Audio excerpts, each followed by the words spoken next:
Hey gaming fans! So today is kind of a new kind of a video series I want to start because it was something I was thinking about. I thought it would be kind of fun to do, and that is to try to take a card and really just kind of talk about it, maybe give some history on it, maybe talk about a combo or two, or just some experiences I've had, or just general stuff about the card. So the one that came to mind as being my first card that I wanted to talk about was Tour Guide of the Underworld, because this card has quite an interesting history to it.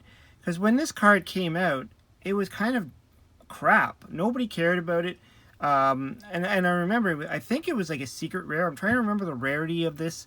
It did come out in the Synchro age when Synchro Summoning was big. And you have to think, when Synchro Summoning first came out, that's when the game really started to speed up. That's when special summoning became like really big, and you were able to special summon a lot. I mean, you can like OTK and stuff like that. So the game really changed. And this kind of came out near the end of that phase, just before the XYZ summon came out, and or XEs, or however you want to say it. But it was interesting because a lot of people wrote this card off as being garbage. And I was always the kind of person that liked cards like this. I liked cards that gave me a challenge, that made me try to figure out what I could do with it. So let's be real here. This card, when it's summoned, it pretty much is a level 3, 1,000 attack fiend. And when you summon her, you get to special summon another level 3 fiend monster from your hand or your deck. Its effects are negated, and it cannot be used as a synchro monster. So at the time, synchro summoning was a huge deal. So you would think, oh, I'd probably want to grab this guy who is a fiend level 3 tuner. But you can't synchro with her, so it would be useless. So you wouldn't grab something like that. So the best play you would probably think of would be Sangan. And I remember at the time, too, is a lot of people were kind of confused as to the timings and all that stuff, and the negation effect. But even then, it was like, okay, so I summon her, I get Sangan, now what? You didn't have anything. You didn't have any further plays from there. They would just sit there. And, maybe if you were playing a stall deck or something like that, you can stall your opponent and hope they stay on the field. So next turn you can tribute summon or something, or do something weird. But other than that, there wasn't much you could do. Just maybe bring Sangan out in a defense mode and let him die and get the card you want. Perhaps you were playing Zodia or something. I don't know. And that was it. Like, there was nothing, she was like cheap. Nobody cared about her. Then the XYZs came out, and now all of a sudden she served a purpose. Because whatever card you brought out, you can bring, say, Sangan out, or popular would be a second copy of herself. Maybe you played 3 in the deck, and then you could XYZ into an XE's monster. Now at the time, we were still trying to figure out the rulings and stuff like that. So when that happened, people were like, I'm going to summon Sangan, and I'm going to go into an XYZ monster. They would put it over top, activate the effect, and send Sangan to the graveyard. And we all believed that Sangan would get his effect because it was treated as being on the field at the time. So they kind of had to change the rulings around and said that when an Xyz, when something is Xyz summoned, the pieces underneath are no longer considered on the field, and then Sangan lost that effect. But I still remember playing in a time where people were doing that move. They were going into an Xyz monster, and then they would send him to the graveyard and get his effect, which was amazing. And then when they errated that, or they changed that, to change the rulings or whatever, now all of a sudden it wasn't as good anymore. Because now when you summon Sangan and you went into Xyz, Sangan wouldn't get any effect, so it would be useless. So what people were doing is they would just end up summoning another copy of her and just using her as an Xyz monster, and that's about it. Kind of interesting.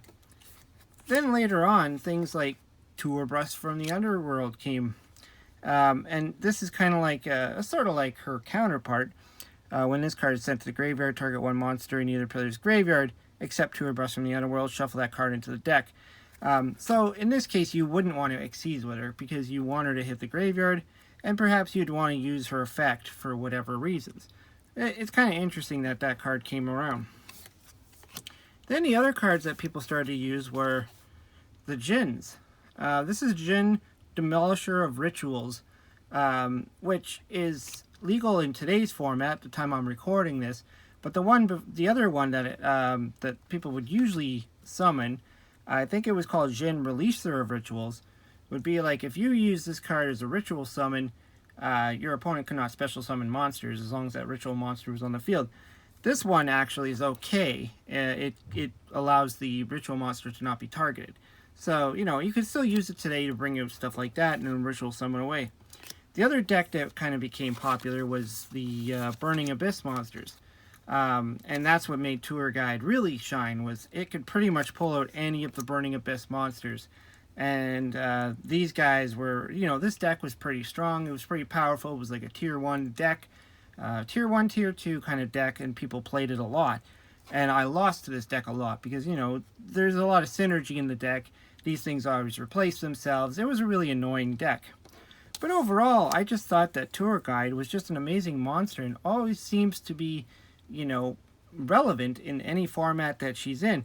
And if you think about it, before she existed, this was your searcher. Things like Mystic Tomato, which had to die in order to, say, bring out a Sangan. So you had to set or summon Mystic Tomato, ram it into something, or hope it died in battle. It had to die in battle, which really sucked. Then you got your Sangan, and then you got your search.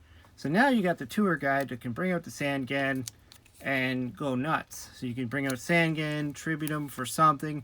Today we got Link summoning, so now you can bring them both out, Link summon away, and then you get Sangan's effect. So it's just an interesting card that, Tour Guide grew into this, it's pretty good in a lot of formats. And the thing that was interesting too was that she went on and off the ban list, like, was at 3, was at 2, or, I remember when last time I played Yu-Gi-Oh! I think she was at 1. And then when I got back into the game, again, she was at 1, and now she just came to 2. So it's really interesting, and who knows, maybe on the next ban list she'll be back to 3, and you could play all 3 of them in your deck. Who knows where it goes. Anyways, yeah, I just wanted to talk about that. So please feel free to share your experiences with Tour Guide and what your thoughts are. Did you start playing in the beginning when she came out? And any kind of combo plays or anything you like about Tour Guide, throw it down there in the comments below. Anyways, hope you liked the video. Let me know what you think of this new idea. I plan on picking a bunch of other cards and kind of just talking about them, because it's just fun to just throw some ideas out there, throw some combos out there, see what you all think. Anyways, hope you liked the video. Hope you subscribe. Talk to you later.